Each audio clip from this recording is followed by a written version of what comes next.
Hi everyone, I'm Colleen from the Demonstration Theaters Department here at Carnegie Science Center.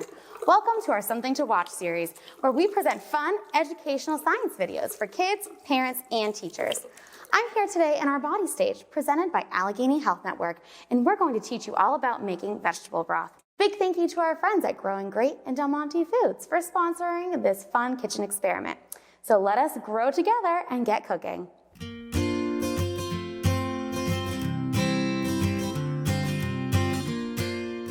Today, we're going to be making a vegetable broth that is not only delicious, nutritious, and budget-friendly, but is also great for the environment. Before we dive into the science, I'm going to switch from my face mask to my face shield. This will help us practice safe science while also making it easier to hear all the great information I have for you today. Did you know that 30 to 40% of our food supply is thrown away? The Environmental Protection Agency estimates that food waste makes up about 24% of everything in our landfills. By making vegetable broth with our scraps, we are reducing food waste, and we can use those leftovers to make compost as well. If you want to make your own vegetable broth, you can start by collecting scraps after your grown-up makes dinner or your snacks. You can collect peels, cut off ends, or even vegetables that you won't use before they go bad. Just remember, don't use anything that is dirty or has already begun to rot. I like to keep a freezer bag in my freezer and add scraps to it until it's full. Then I know it's time to make some veggie broth. Now, some scraps work better for making broth than others. Some that work great are carrot peels and greens, the cut ends of green beans, celery scraps, and the skin from onions and squash. These vegetables will add nutrients such as vitamin A, which helps our vision, vitamin C, which is good for growth and immunity, and even calcium, which is great for our growing strong bones and muscles. Now, some vegetable scraps will affect our broth in ways we want to avoid. For example, potatoes and the flesh from squash have too much starch for our broth. Corn doesn't add much flavor, but it will make your broth cloudy. Cruciferous vegetables, such as broccoli and cauliflower, will add a strong, bitter taste. Some scraps, like tomatoes, red onions, or beets, are great for flavor, but will change the color. That's not necessarily a bad thing, it's just something to keep in mind. Today, we're going to make our broth from our carrots, celery, and onion, as well as some leeks, bell pepper scraps, and the cut ends of green beans. Making broth from frozen or fresh vegetables is simple and quick to do. The first step is to chop your larger pieces into smaller pieces. The smaller the pieces are, the more flavor they will give. Next, put all your veggie scraps in a large pot like a stock pot, or even a smaller saucepan if you're making a smaller batch, and fill the pot with enough water to cover the scraps. Have a grown-up help you turn on the stove on medium-high and heat your mixture until it begins to boil. Lower the heat until the water is at a simmer. Cover the pot and allow it to simmer for about 15 minutes. While that simmers, let's talk about why frozen vegetables work so well for making broth. All living things are made from cells. Vegetables are made from plant cells, which are surrounded by a cell wall. In order for us to get all the delicious flavor and nutrients from the vegetable, we need to break that cell wall. This can be done over time by cooking, because the heat from the high temperatures breaks the cell wall.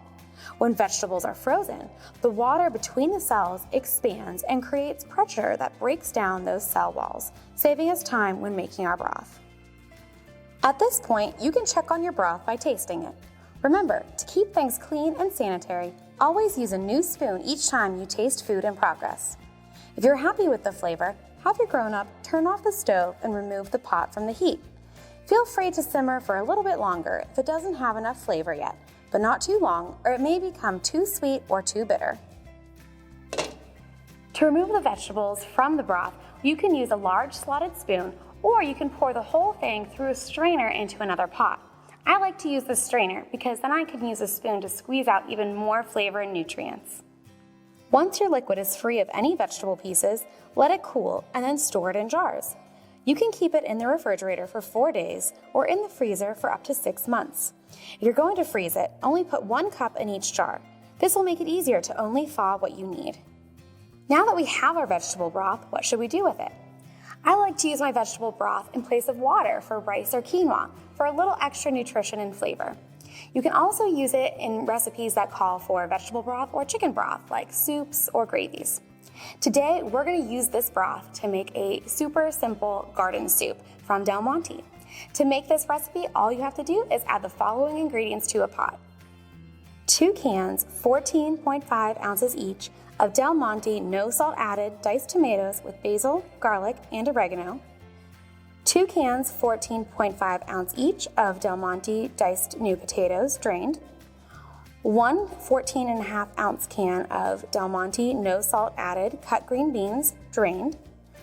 1 can, 15.5 ounce Del Monte no salt added whole kernel corn, drained.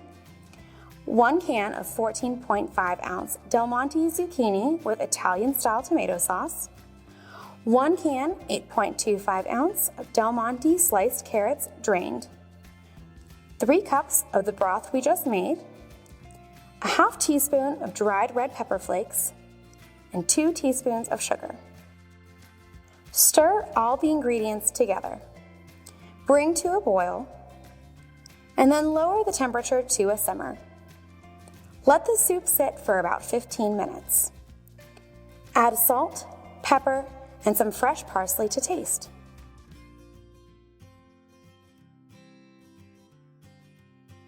And there you have it, everyone. A soup that is tasty, healthy, and resourceful. Try this out at home if you can and let us know how it goes. Once again, thank you to Del Monte and Growing Great. This wraps up our Growing Great series, so we want to thank them for sponsoring these videos. And thank you again for joining me in the Body Stage by Allegheny Health Network.